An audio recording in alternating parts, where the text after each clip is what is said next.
Hello, everyone. Welcome to another episode of Bikini and the Brain. I know you might have missed us last week. You especially missed this character to my right. No, they didn't miss me. They come for you, Adam. Not the case. Mm-hmm. But we have some news and we have some follow-up to do. We have our bodybuilding lingo part 2 to go through. Yeah, like we totally just skipped a week without telling anybody. I feel like it's the equivalent of like leaving a party when you say you're going to the bathroom and just piecing out. That's something I would do, honestly. Just be like, yeah, I'm going to go to the bathroom and then just leave the party. That's kind of what we did. I've done that. And I do too, because I don't like goodbyes. Yeah, I just text him, I tried to catch you on the way out, but you were busy, or I couldn't find you. Just hope they forget, or, I mean, how many times do you actually remember who said bye to you? Yeah, true. I just walk out. We do this. I do the same thing. Yeah. It's so funny. Yeah. That's great. But we've had a busy couple weeks. So especially you. Yeah. Ashley, just so you guys know, she was in Vancouver. We were both in Vancouver. I had a good time. I did too. The land of the berry. Oh yes, Abbotsford, actually. Abbotsford. It wasn't Vancouver. The land of the berry. So Vancouver is very like a city. It's an awesome city. Vancouver is probably one of my favorite cities because it's in a different country, but it's still very American. It feels like, this is just American, but with nicer people. Yes. And Canadians, best people. This is the nicest people. I agree. I come for the people, man. I'm American, and so I could say it. Canadians are nicer than Americans. 100%. Yeah. I mean, is it wrong for me to say I get more support in Canada than I do in my own hometown? I would say that besides Vegas. Vegas loves you. No, I mean, they did. Maybe it's just more spread out love for everyone, but like, I don't know. I felt more loved in Vancouver, honestly. They did give you a lot of cheers. There was a lot of people. Vancouver. I was like, why do you like me so much? They were really nice. Yeah, you gotta love them. People were driving from all over to come see you compete too. I got flowers. Yeah, there was one girl. She drove 3 hours, and I was like, that's so cool.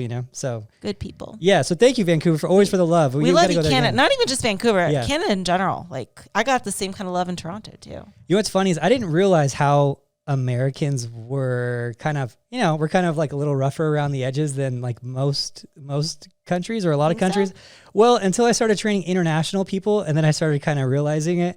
Like I'll be with Phoebe. She's like, well, he's American, so it gives him a kind of an excuse to be harder. She's like, well, he's American. Like she just kind of accepts it for being he's a little rougher around the edges. I don't picture that with Americans. Maybe like maybe New York and stuff gets that reputation for being like rough. I don't get that. I just think we're obnoxious. I think that's our stereotype is Americans are just known to be obnoxious and inconsiderate, probably. I don't know. Tell us in the comment section below. Yeah, I will tell you. Just Canadians, I don't know what it is. Canadians they're just super nice people. I don't know. Yeah, just great people. So anyway, we Canada, love you, Canada. I gotta go back. Yes. Oh, we will be back next year. Yeah. Last year did Toronto, this year Vancouver. Yeah. It's a fun place. We can't get enough of But Canada. We had the berries are awesome in Abbotsford. I will say that. Banging berries of Abbotsford. Yeah, so it's like a farm town. It's like a berry farm town, basically. I competed in the middle of a berry field. Yeah. I'm just kidding. There was actually within like 1,000 feet, there's a giant berry sculpture. Shout out to Blueberry Junction. Blueberry Junction. We were driving by. It's so funny because sometimes Ashley will. I'm just used to this like tough competitor sport, athletic Ashley, and then once in a while the girly Ashley comes out. She's I'm always girly. You're like. Well, sometimes like I'm mentally tough, but I'm very. You are. That's like true. I didn't know what WD-40 was. That's true. But we're past this berry station. She's like, berry junction.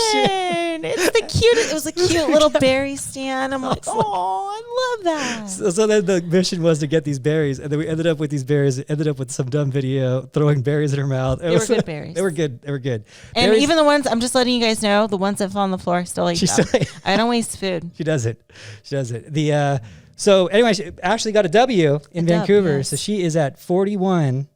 Holy moly, yeah, 41. Yeah, awesome show, awesome feedback. We'll go into that soon. Yeah. But today's episode... We'll save that for maybe next week's podcast. The season recap / moving forward and what our plans are. Yeah. Fun. Do kind of getting going at the Olympia prep type of thing. Yeah, I think it's a good podcast. Tell everyone what you're thinking, how the season went, what they can do when they get done with like a period where they're going to get ready for nationals or whatever case for them. Yeah, I think that's a good one. We'll do that next week. You're up for that next week? Heck yes. All right, let's do that next week. But this week we have the finish of the bodybuilder lingo. Yes, we sure do. And there's a lot to cover. So let's Go yes, for a it. lot to cover. And I was reading your guys' comments from the last video, and I was trying to get some more lingo to cover, and I did pick up some of the lingo from the comment section, so thank you guys for that. And also, I noticed a few comments as well saying, why don't you add visuals? Well, here's the thing.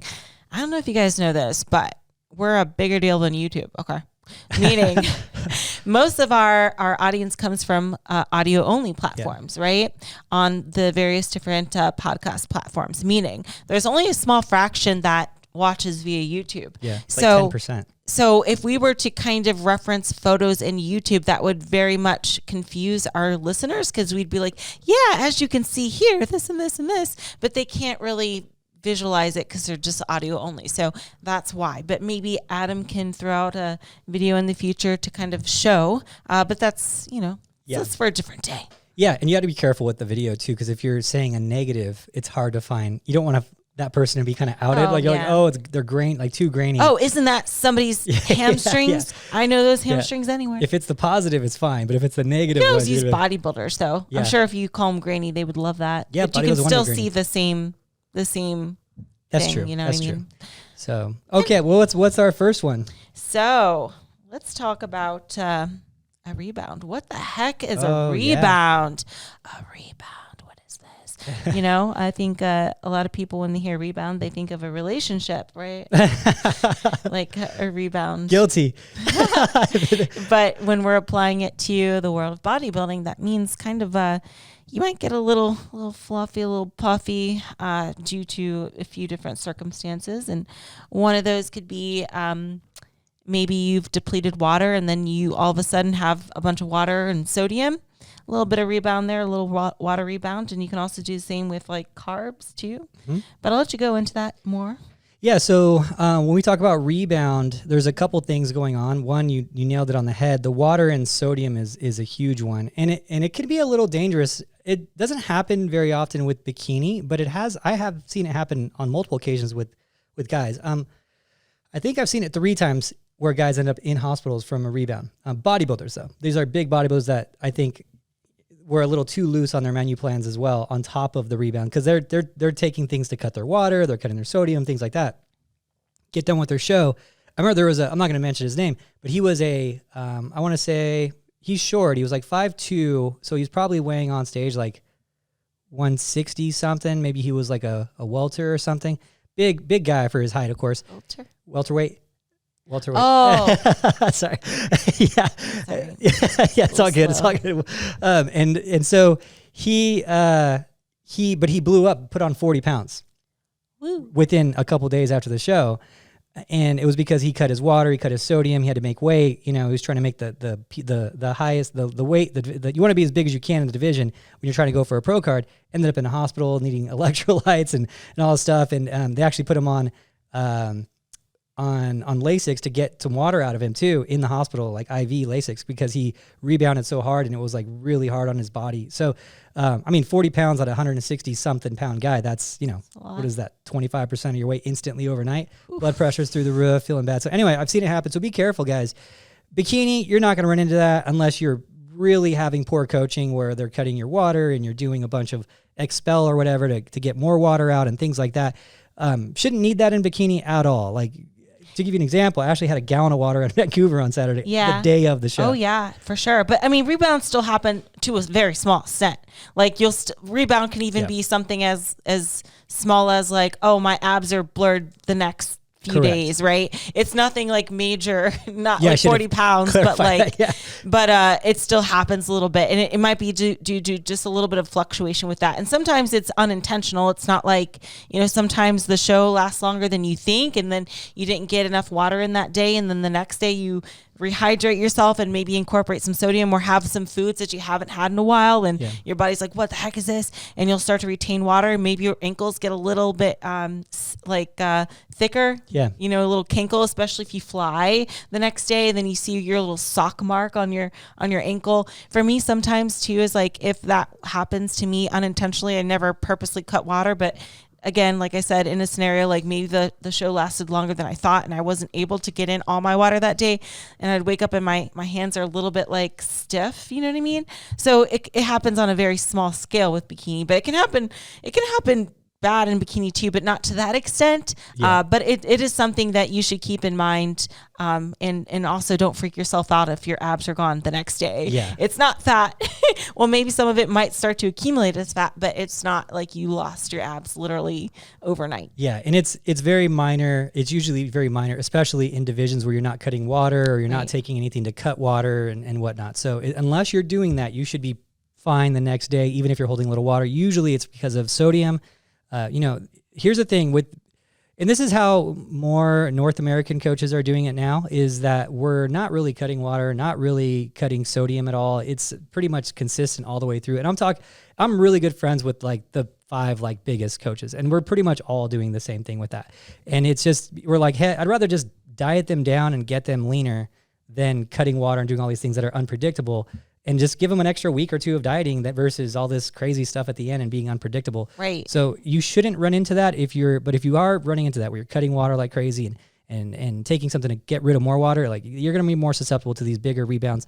And it's just not healthy, So right. And also we got to point out too, is like in a perfect world, right? When you cut water, it would only eliminate from your skin. But guess what? Unfortunately, your muscles are also made of water too. So whenever you do these crazy things, it also flattens you out. So you won't have that same pop because, we're holding water in our muscles too. So it's not always as good as it seems. Yeah, it's a very rare scenario where that actually makes sense. A girl has to be very muscular so you can afford to lose some of that muscle.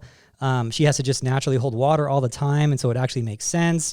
Sometimes I'll have a woman that has a prescription already, and the doctor, because she always has water retention issues, so she already has a prescription for it, so that she'll keep taking it. And like, so there's like scenarios where it makes sense, but all these things have to line up. For me, it's like better for the most part to always just have them diet for longer. Now, the one thing that is hard to get away from is going to be the sodium.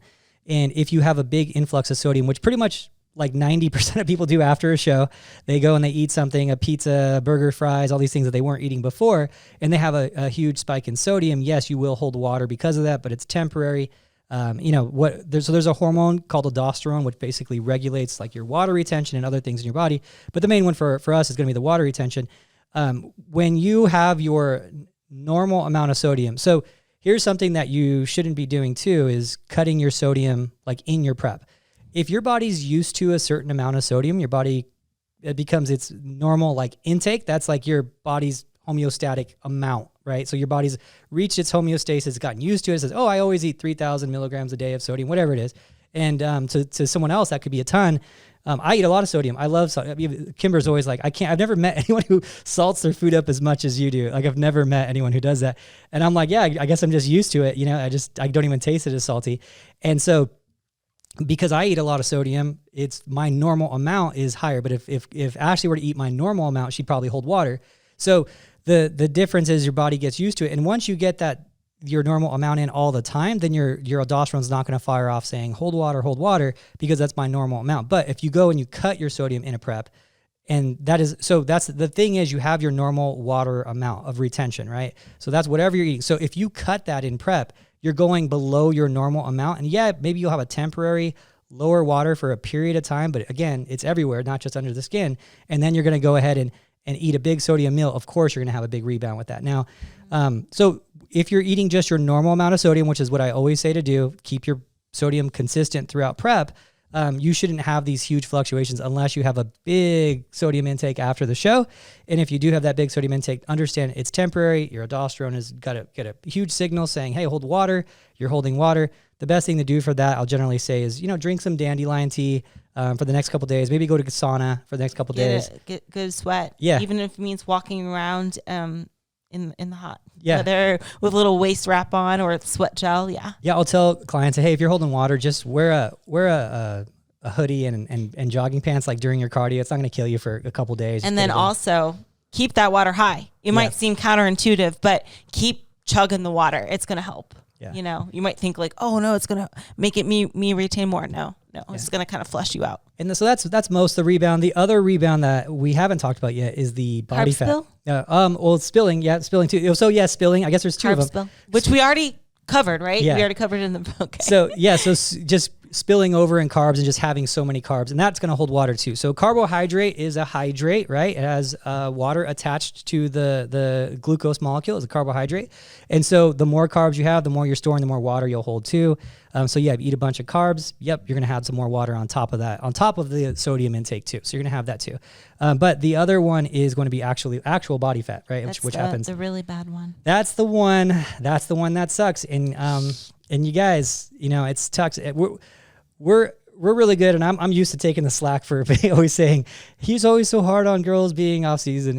Okay, so I want to go into that real quick too, because I'm not hard on girls being in the off season that are on the team. I say all I want you to do is stay fit. I feel like that's very reasonable. You're doing fitness contests. Why isn't it me saying you being just staying fit? Why is that? Why am I the devil for that?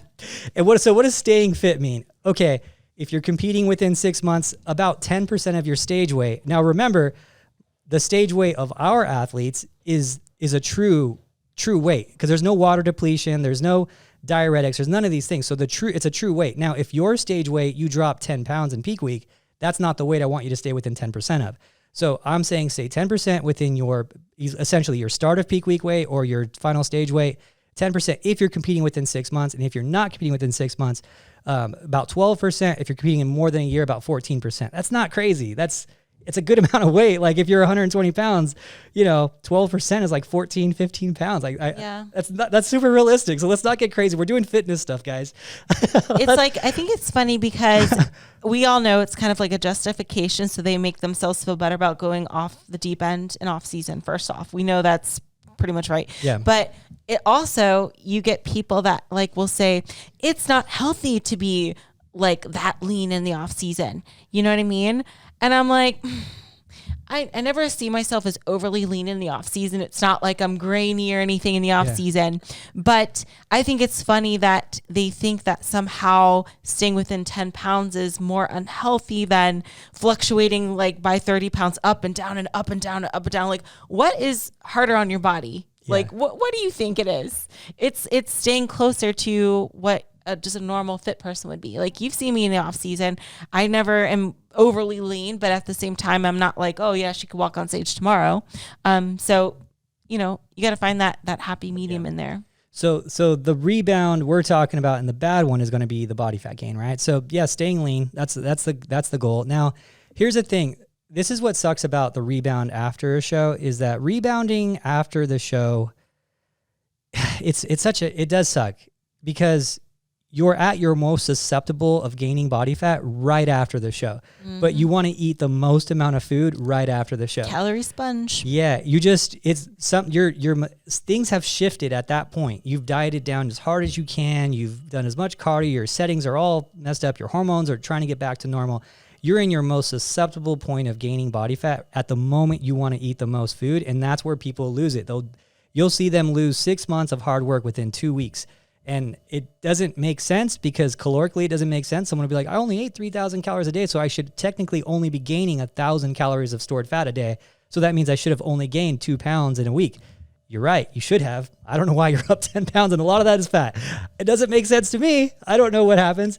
Dr. Jacob Wilson was talking about this. He goes, don't tell me that it doesn't happen, because I've seen it. I've tested it. I've seen it happen. He's like, it doesn't make sense. Like, something happens after the show where you just store more body fat and more faster and easier than any other time. And you need to stick to your post-show diet. You need to not just hire a prep coach, say, I want to prep for 16 weeks and I'm going to hire him on day 1 of 16 weeks out, and then just ghost them completely after the show, because I already know how that story ends. So be careful, guys, on that post-show. You've worked really hard. You want to maintain it. And I've never had a girl ever who went through their first rebound and then like a month later, if they put on 15 pounds, 20 pounds, whatever, I've never had one say that they don't regret putting on that 15, 20 pounds. They always said, man, I lost all that hard work. That sucks. The only thing that sucks, they always say, the only thing that sucks is that I lost all that hard work. That's what they always say. It's like, life's so not fair, right? Yeah. You can just counteract all your hard work in a short span. I mean, so hard. So hard to work off a donut, you know? If you really want to break it down, it's like, how many miles is that? You know?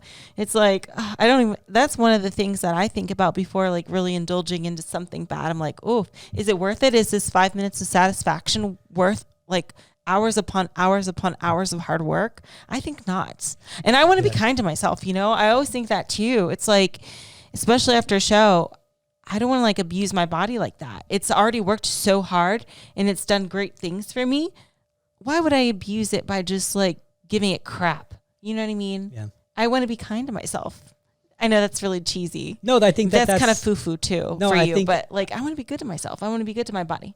I think that's reasonable. You know, I do that to a lower extent, but I do think of it the same way. You know, like it's for me, it's more about, man, it's so much work to get it down. You know, like I've done the math on it. If I go too bad for like, let's say a whole weekend, like in Pittsburgh, if I went really bad over the weekend, it would take me a whole week of boxing to get back to where I was when I started. And I'm doing it 12 sessions a week right now. So it's like, I'm like, it's just not worth it. It's so much work to get that back to where it was 5 days ago, you know, like it's just crazy. So, and also I got to mention too, is like getting it back. We're talking about like cardio and stuff like, and we won't go too far into this because I feel like it could be another topic for another day. And we've covered it many times. It's like when you are in that mindset of like, okay, now you got to counteract everything you did for last week because you messed up so badly and you're doing all this extra cardio, giving all this extra effort into burning calories. Do you then think that your muscles and lifting is then going to take a back seat? Because it will for me. Yeah. I don't know about you, but if I had to do 2 cardio sessions per day, I'm probably not going to have the best lift because I'm going to be exhausted. I'm going to give my attention to burning calories rather than gaining muscle. Yeah. Can you do 2 at the same time? Yeah, sure. But one usually takes more priority. And you're going to wear yourself out a little bit more. Yeah. Yes. You only have so much energy to give. Yeah. And if you're giving it all to cardio, then your muscles aren't going to get that same attention that it would if you didn't have to do that. Yeah. If you didn't do cardio, of course you'd have better workouts. There's just no way not. That's why I love the off season. Yeah. So okay, moving on to the next one. Let's go ahead and go into a deload week since we're kind of drifting into that anyway, that territory. I just took a 9-day deload, guys. I didn't work out for 9 days. Yeah. Did I get fat? No. She hit center check. Actually, I did my first workout today with Sam.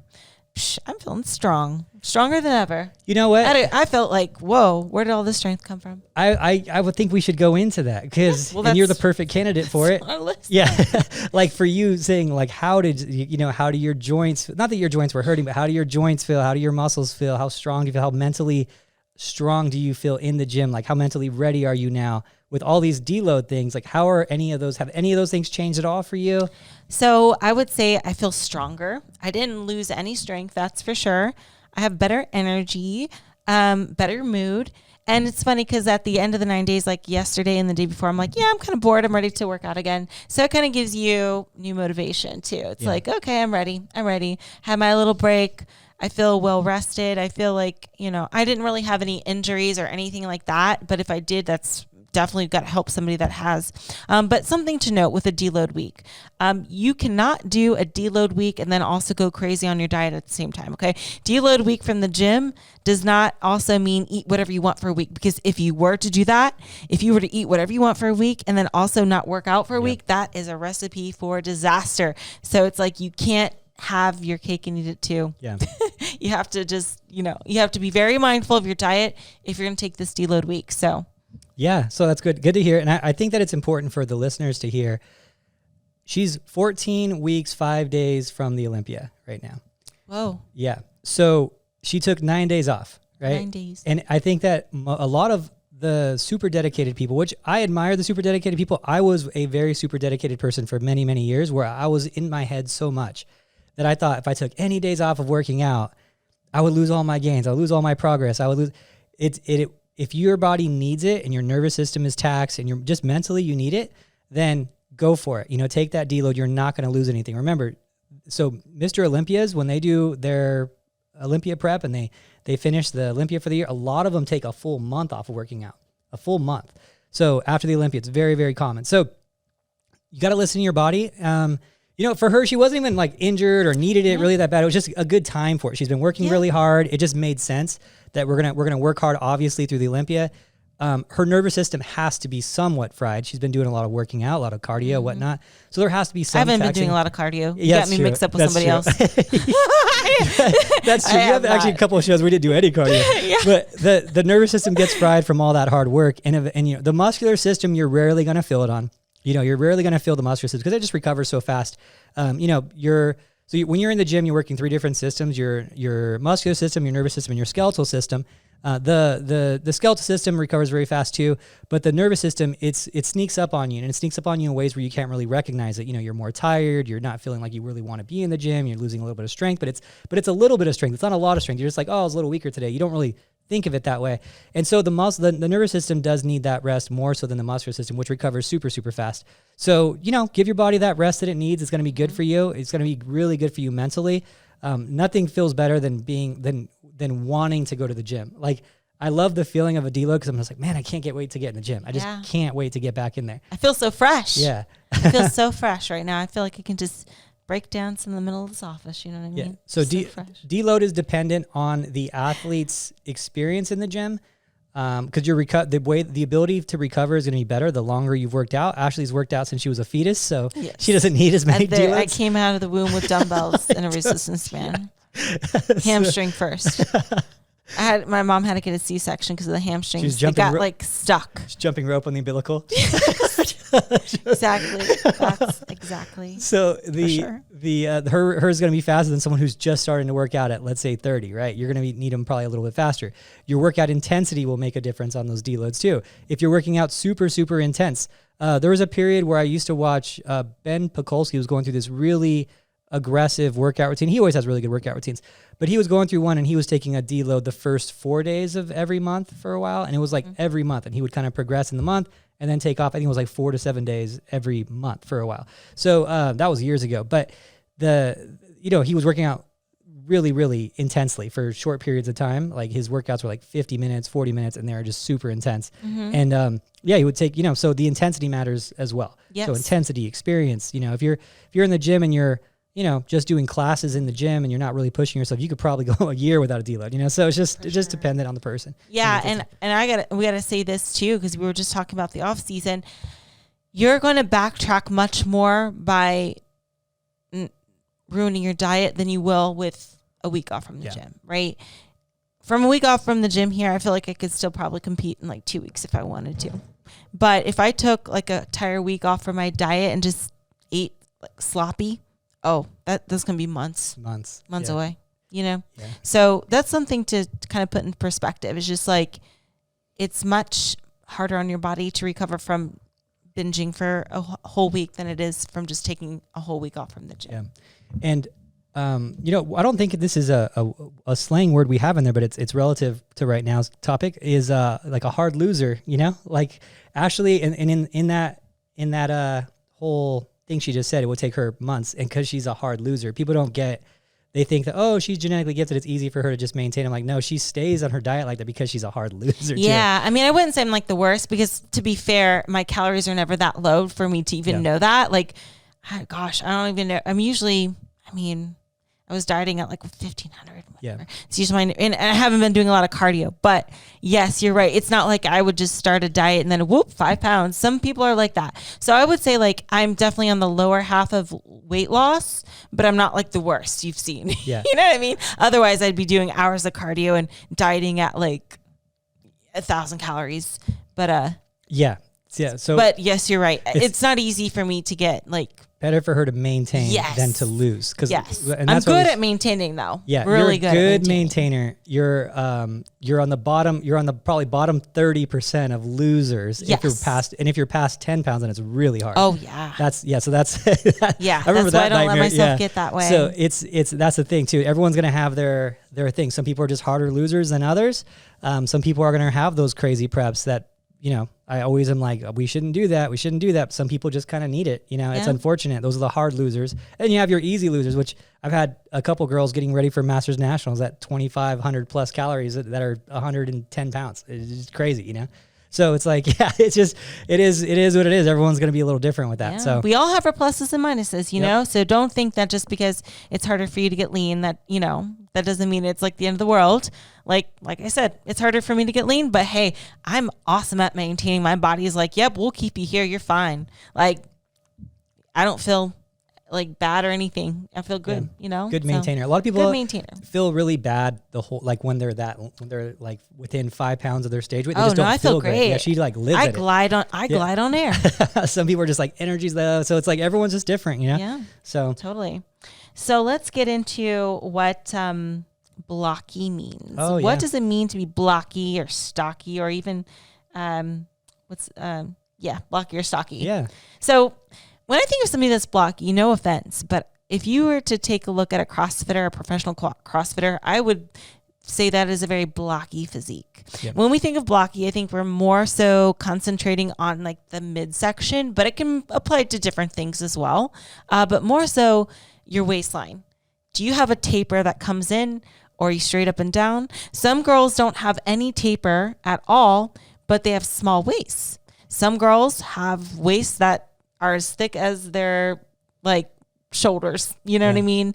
So it's a lot of it is just something to do with like the rib cage size. It's really hard to get that waistline small when you have a very wide and large rib cage. It's really hard, you know? Yeah, and sometimes I'll have ex-athletes that maybe played a sport their whole life that required a lot CrossFit. CrossFit. I run into a lot of football. You know, you run into these sports where you just use a lot of your core. A lot of oblique. Yeah, and they just have these thicker, more developed cores, and they have that grainy core too, which you don't want really in bikini, that like grainy hardness to your core. And they just have that more developed, that more width. So it's the rib cage and it's the oblique development. And it just really comes down to the ratio is what blocky means. So the ratio of shoulder to waist to hips, you know, how much of that hourglass do you have? And also short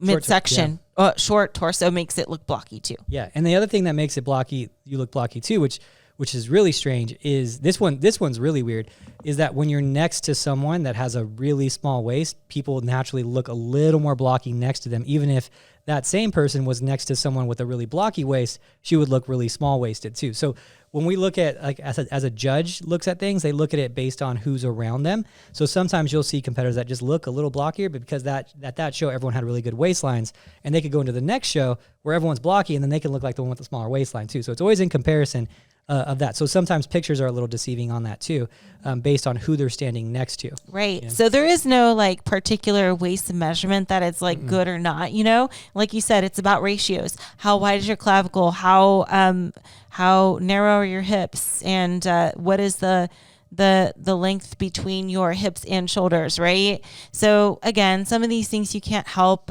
genetically, but maybe you can pose it to be better. I will say there's even Olympia top 10 girls that I would consider to be blocky, but they pose it in a way that you're like, oh, hey, you won't even notice. Usually girls with blockier waist tend to be a little more on the profile in that front pose. In the back, it's kind of hard to hide unless you have hair to hide it, but there's hope. Yeah. So don't think that just because your waist is wider doesn't mean you can't do well. You certainly can. We all have our pluses and we all have our minuses. You can outpose something, you can build around it. There's, you know, so many different body types. Yeah, there's a few, I saw a couple girls that have really, actually, I would say pretty wide waists at Masters Nationals this weekend who posed really well. And I saw it when they came out, and I was like, I wonder how they're gonna. And in their transition, they never fully opened up. They always transitioned. You never saw them from the front unless they were going to do a walk back, right? It's the only time you saw it. So it's just a matter of how they position themselves and how the illusion of being perfect. You always want to pose to the illusion of being perfect. No one is. Even Miss Olympia right now has flaws, but you're not going to see them because they pose around them. So yeah, everyone has flaws. That's for sure.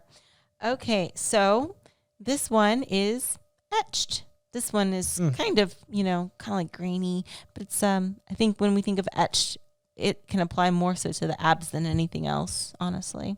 Yeah, and then the and tie-ins tie-in. too. Yeah, I was gonna say the tie-in. Yeah. So yeah, what is the etching? So think of a sculptor just like pounding away and get some deep grooves going on. In a sculpture. I don't know. So the etching, it would be the hardness. So let's look at, everyone knows what the tie-in looks like. So let's use the tie-in as a good one for that. So you have a tie-in, and the tie-in is, if you look at a good example would be Angelica Teixeira in like 2017 and 18. She has a tie-in that's visible, but that's like the start of a tie-in. It's just the tie-in, but it's not etched in. It's not fully completed to the point where you could see all the muscle fiber, like a really strong amount of the muscle fiber at the very middle of it where it's fully connected. And then you could see like when Janet won, she had more of a complete tie-in. Not fully etched, but it was getting pretty close. It was getting pretty close to that. And then you could see some girls who are past her, if you want to look up pictures, where they would be even farther, where they're like basically all the fat's like chipped out of it, and you see the hard full line of that etching. That is too far in bikini. You want to have a tie-in, but you don't want to have that hard, full etched, like full, you could see every single thing on that muscle. So they say no etched tie-ins. You want a full tie-in these days, but you don't want an etched tie-in. So it's hard to do. We can't pick and choose where we put body fat. Yeah, body fat we distribution. We try to do the best as we can. Yeah, it's how you pose, how hard you pose. Exactly. Body fat distribution, though, some people are blessed and some people are not. True, very true. So let's go into density. We say that a lot. What the heck is density, Adam? What is that ish? So the density would be a lot of it comes with just years of experience. So a good example would be if you look at someone's. Probably the best example would be like a back of like a men's physique guy. So we call it depth, in the men's physique back, where there's like the butterfly muscle in the middle of the back, we call it rhomboid or right there. So when it's there, but it's not, you don't see like the mountain of it, then it's not very dense. It doesn't have the fullness to it. There's not of course, a lot of it's the size, but the hardness of the muscle too. So we also refer to it as, we'll call it a new muscle. We'll say, oh, they got new muscle. It's not there yet. So we call it dense, or they call it new muscles. Like, oh, it's new muscle. It's not dense yet. So you pound muscle for years and it just looks harder. It just looks harder and it looks more solid. Like, yeah. You could, it's not like new muscle, you see a lot of bodies and they're like, oh, he's got new muscle. He needs a few years to really get harder and dense it up. And so it's just the more that you beat up a muscle, the more the muscle fibers, you're going to start seeing a little bit more detail in the muscle fibers. You're going to see a little bit more of that hardness, a little bit more of the fullness to the muscle. It's kind of reaching its maximum amount that it's going to carry. They're complete. So when you look at, let's say, so for example, and I'll say this sometimes I think I did this in a review recently, where Ashley's very close to her body's kind of limit of muscle. And so now it's kind of improving, but it's not improving a lot more with size, because she's already pretty muscular. She's going to put on 1 pound, 2 pounds, something like that a year. But the density, and it's like, it doesn't make sense. She looks way bigger than she did a few years ago. It's only a couple pounds heavier.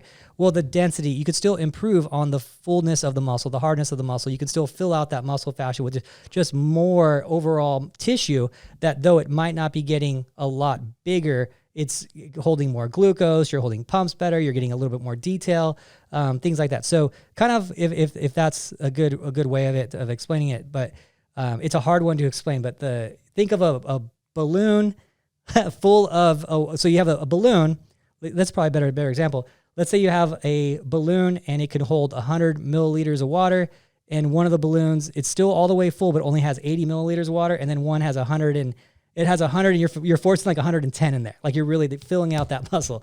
That's kind of how you would probably describe density, because the muscle just looks round and full and it just has no space left for it, right? Gotcha. So hopefully I was thinking more of sand, filling it with sand. There you go.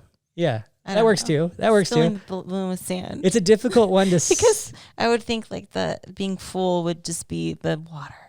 I don't know. I'm thinking too much into this. Like it would be more, so the muscle would be more squishy with 80 milliliters of water, right, than 100 milliliters if it was at its full capacity. But sand, man, no squish there. Sand, only kinetic sand. Never mind. I'm going too far into this. So density is a tricky one, but you could visually see someone who's got the years in and who's got new muscle, Which is funny that you brought that up, because the next one is muscle maturity. So there you go. Very similar to this, There you go. Very similar. Yeah. So, so the muscle maturity, the example would be new muscle. Let's say you have a bikini girl who's just starting, and a lot of this could come down to skin texture too. But let's say you have a bikini girl who's 21, she's just starting, she's been lifting for 3 years. And then you have someone who's been lifting for who's also 21, but she started lifting when she was 10 years old. Well, the girl who's 21 who was doing gymnastics and track and doing all these things, her muscles just look more dense. They look more separated. They have more grain to them. They have more detail to them. Why does she look so much better? Well, she's done a lot of things with her muscles, and they've gotten more mature. They've done a lot more work, And someone who's just been sitting on the couch their whole life, or maybe not playing any sports and started lifting 2 years ago, and someone who's been lifting for 12 years, even though they're the same age, could be, there's going to be a visual difference in that muscle just because it's gone through more work and stuff. So it's hard because, that's going to be a hard one for science to prove, but you could visually see the difference of people. When I get a girl who comes to me, she's like, oh, I've done gymnastics and whatever my whole life. I'm like, oh, great, because it's going to be easy. I know your muscles are already they have a strong neuromuscular connection. We're going to get great responses out of them. The density's where they already probably need to be, just need to get them bigger now. And it's there's a difference in that, and time is a factor in this. And that's why you see, now it's been weird lately because the bodybuilders as of lately the young ones have been really doing really well. You have, Nick Walker, who's kind of it doesn't make sense. He's kind of a freak. He looks like mature, and I don't even know how old. I think he's like 25, but he looks like he's got muscles of like a 35-year-old. So used to be like, oh, he's got to get older and more grain of the muscle, whatnot. But you're seeing these younger guys now starting to have more of that mature, dense, separated, detailed muscle that you used to not see that on the younger guys. So pretty cool to see that too. Absolutely. Vibrata has that too. So. Your mom has that. Yeah, she probably does. She's older. She's got that dense muscle. Just felt that was a good. I didn't know what to say. Got great genetics. Yeah. Okay, so this one was requested quite a few times in the comment section of the YouTube video because we use this so much, but it's such like a generic and general term, conditioning. What does it mean to be conditioned? It can mean maybe a different thing for somebody else. Yeah. It's a very broad term. It's sport specific too. Yeah. Yeah. So, conditioned in sports that require stamina. So if you had let's say, UFC, MMA, whatever, boxing, they would say, oh, his conditioning's not that great this time. Means he doesn't have the gas tank. He doesn't have he hasn't been training. His endurance isn't great. He's fading out as the later rounds go on, right? But in our sport, conditioning means body fat level, right? So it's confusing because it's kind of like full, it's conditioning. People use it for different things all the time in different sports. In our sport, conditioning has no bearing on your cardio endurance. On ours, it's purely on body fat. So when we say conditioning, because they're all kind of done, I don't even know how the word conditioning came up. Because I think it came up because you have to do cardio to get lean. Maybe that's why. True. That's true. In other sports it's referred to as your cardio gas tank. But in our sport, conditioning means how much body fat you have. So really it's that simple. If I say in a video she needs better conditioning, it means she needs to lose body fat is really what it means. So very simple there. Yeah. There we go. Yeah. All right. So what does it mean to recomp? Oh, good one. Oh. So Ashley's a recomp specialist, Am I? You are, because you have proven the recomp exists to the mass bikini market.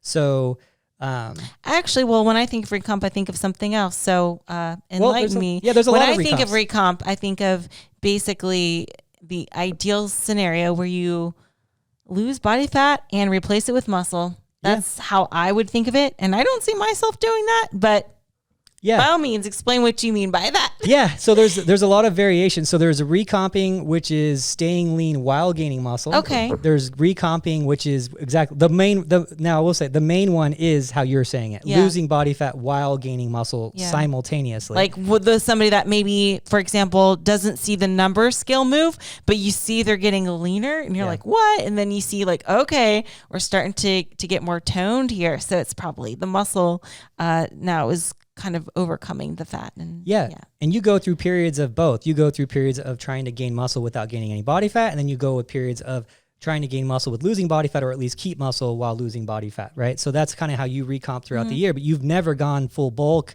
You've never gone not full bulk. Yeah. Nope. So that's so you fall into the recomp kind of category of one of those two things. So I like that. Yeah. So when I make menu plans, I'll say recomp, emphasis, lean gain, recomp, emphasis, lean out, that type of thing. So I'll err more on the side of what we're doing for that particular client. But the recomp is a real thing. You can lose fat and build muscle simultaneously. That is something you can do. Your body is capable of amazing things. And it is easier to recomp the more body fat, the more stored energy you have too. But Adam, what? That means I can't bulk up in the off season and put on 20 pounds?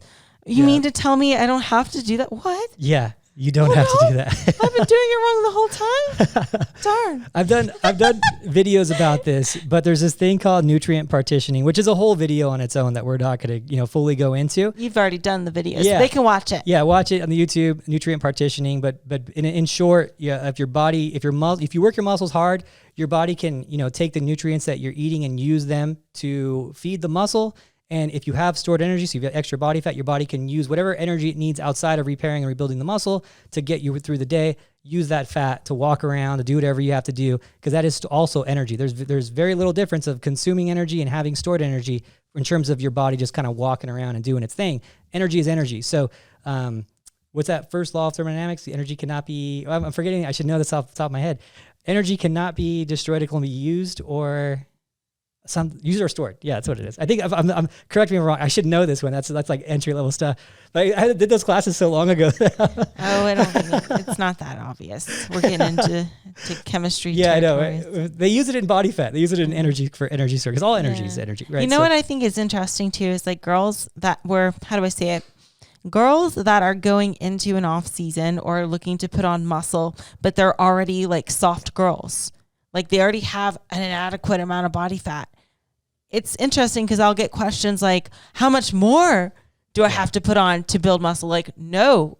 You got that energy storage already going on. You know what I mean? So if you're one of those softer girls that thinks you need to put on more of that, especially like to build muscle, you certainly don't. Yeah.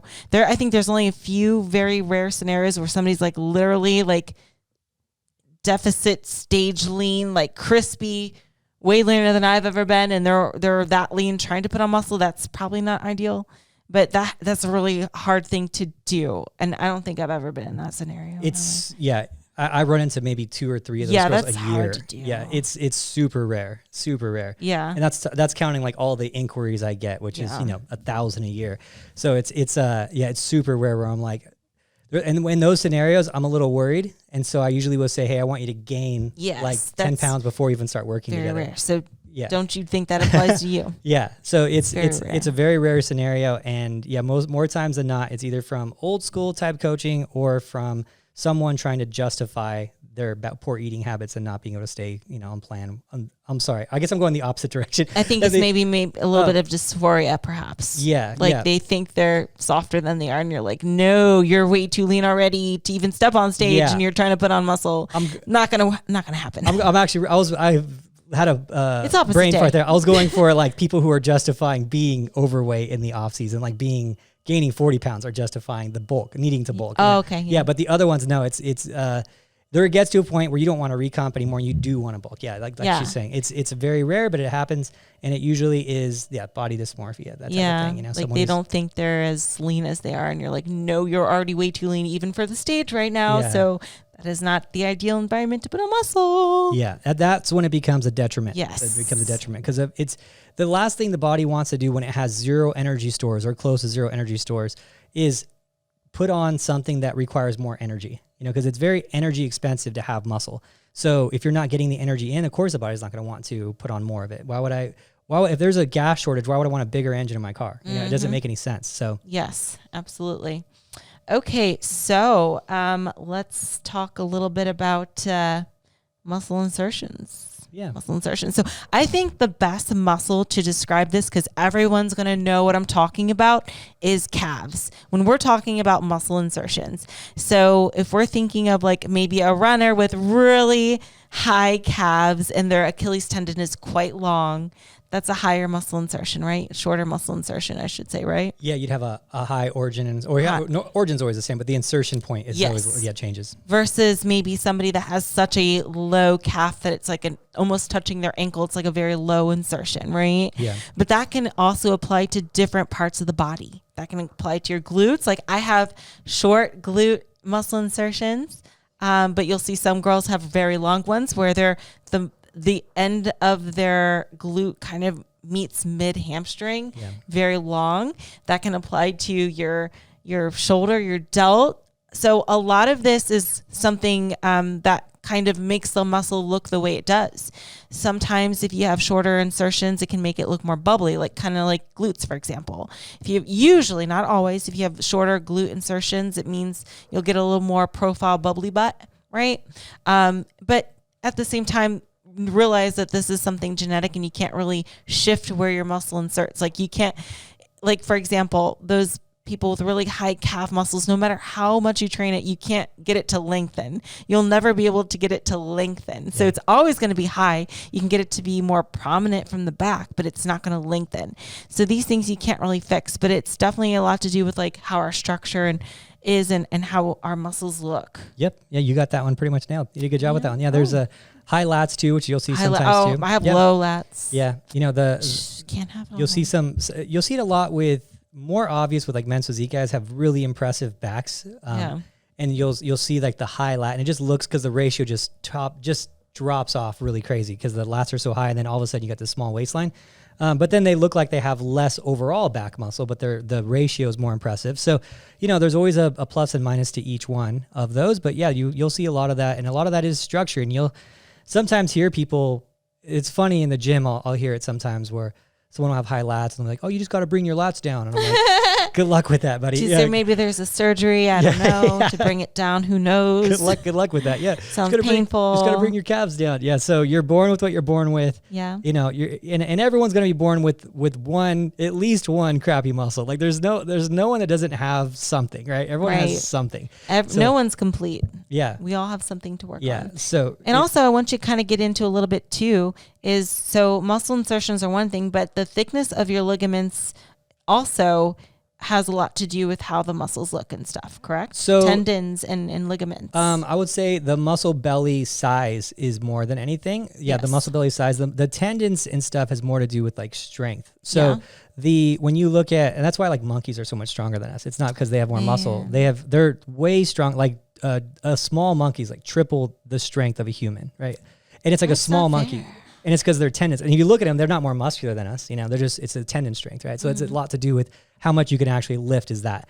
But the muscle belly itself is like what you were born with, like how much muscle fiber you were born with is a big dictating factor. So if you see a girl who's always had kind of a flatter glute, flatter butt, she's never going to get without surgery, the big full crazy glutes because she has less muscle fibers to get bigger to start with. I wonder if that's one thing, but also something to keep in mind is mind to muscle. Yeah. Like, how some people, for example, when they do a lunge, some people say, "Oh, I feel it all in my quad." Some will say, "Oh, I feel it all in my hamstring." Some will say, "Oh, I feel it all in my glute." So I'm wondering if it's the muscle fibers available, also the mind to muscle connection, like the neural pathways or something, right? Mm-hmm. And then also the fascia, how tight it is versus how loose it can be. Yep. So I'm sure like a lot of these go into what a muscle looks like. Yeah. The thickness of a fascia is a big theory on how big the muscle can get to. And that's where they start looking at genetics and ethnicities of like who has thinner muscle fascias. And so the muscle fascia is basically how you've explained it before, the chicken, where it's like you'll see that little thin thing on the chicken. That's the muscle fascia, but it's basically a balloon for the muscle. And the thicker that balloon, it's harder to jam water into it. If you had a real thin water balloon versus a hot water bottle, right? You can jam more water into a water balloon. You can into a hot water bottle balloon. The thickness of the fascia. So the theory is, if you can stretch out that fascia and you can get it fully stretched out and it'll allow for easier muscle growth. The mind-muscle connection is definitely part of it because you can recruit more muscle fiber within the muscle to get it bigger, right? So that's where the new fit machine comes in as benefit is you're trying to wake up muscle fibers that might be dormant and get that nervous system and mind-muscle connection like as strong as it possibly can be. And then, of course, the amount of muscle fibers that you have, of course, is a huge factor too. If you have double the amount of someone just starting, of course, you're going to grow at probably double the speed of them, right? So all these things are factors that make our sport so crazy, right? Because you can optimize two of those three. There's one you still can't. But yeah, you could do blood inclusion training and try to get that muscle fiber as big as you can. Do some of that FST7 training, try to get the fascia stretch as you can. You could do all these different things to try to. Will it actually work? We don't even fully know. Right. You know, that's the thing. But yeah, why not try to take advantage of it? And worst case scenario is not a bad scenario. Worst case scenario, use the newbie new fit and you know, you had a good workout. It's like worst case scenario, right? Yeah, It's I like, always have a good workout on that thing. So so these are all things. But bodybuilding's a fun, forever evolving sport. And one of the things I really like about bodybuilding is that what's really funny is that the general public will always refer to, and it's kind of how like movies have casted bodybuilders being like big dumb guys, right? They always like cast them that way in the earlier years, like they're big and dumb. And but you'll never meet like a really dumb big bodybuilder because it takes so much effort and science and learning to like become a bodybuilder that good. Exactly. And so you'll see all these things, and I used to be like, oh, it's just a meathead way of doing it. And then I started realizing that they kept figuring things out before everyone else. Like the blood inclusion training is from this doctor named Dr. Katsu, who created this machine who was helping people recover from injuries a lot faster. So it was like this guy in Japan had this machine where it would do like blood inclusion training where it would keep the blood in the muscle. And they would do just high reps with like out any real weight with like bands or lightweight and just do like a ton of reps. And somewhere along the line, some bodybuilder who people would call like a meathead bodybuilder saw the study of his patients recovering at a much faster rate than everyone else and said, oh, maybe I'll try that for bodybuilding. Uses it in bodybuilding and then gets these results. And everyone's like, oh, that's not going to work. That's not going to work. And then like 10 years later, like, oh, shit worked. That's great. Like the guys aren't meatheads. They're just way ahead of the curve. And some of the things they do doesn't seem to make sense. Yeah. So now I always look at everything and I'm like, is this another one of those things, or is this actually meathead? Like, it's like, we've said it before on here. It's a study says one thing and science says one thing, but they never really applied it to bodybuilders because even when they do these studies, it's like, who are they testing? Like college students.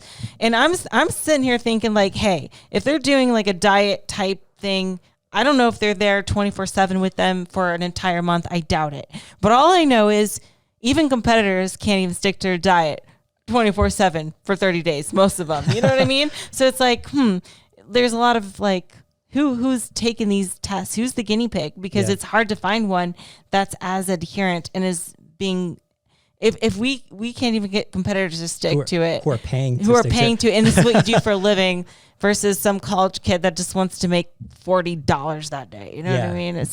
I don't know. Yeah. No, I don't know. I have my questions and there's definitely part of that. You're definitely on the right track there. Yeah. So it's a tough one. And that's why, bodybuilders, I always respect how much they're trying to study because that's how I got into this whole thing, was trying to offset my genetics by learning. So yeah.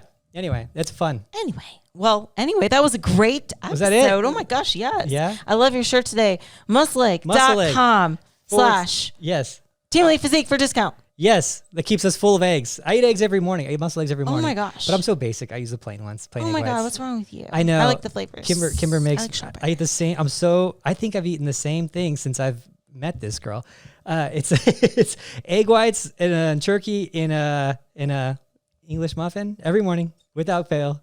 Except for when you're traveling. Yeah. Oh, except for when I'm traveling. Yeah. It's always, it's great. Wake up. Kimber makes it. It's great. She weighs it. 8 muscle eggs every morning. Go through them all. I eat flavored muscle egg with a tablespoon of flax oil sometimes, and then sugar-free syrup on top. Yeah.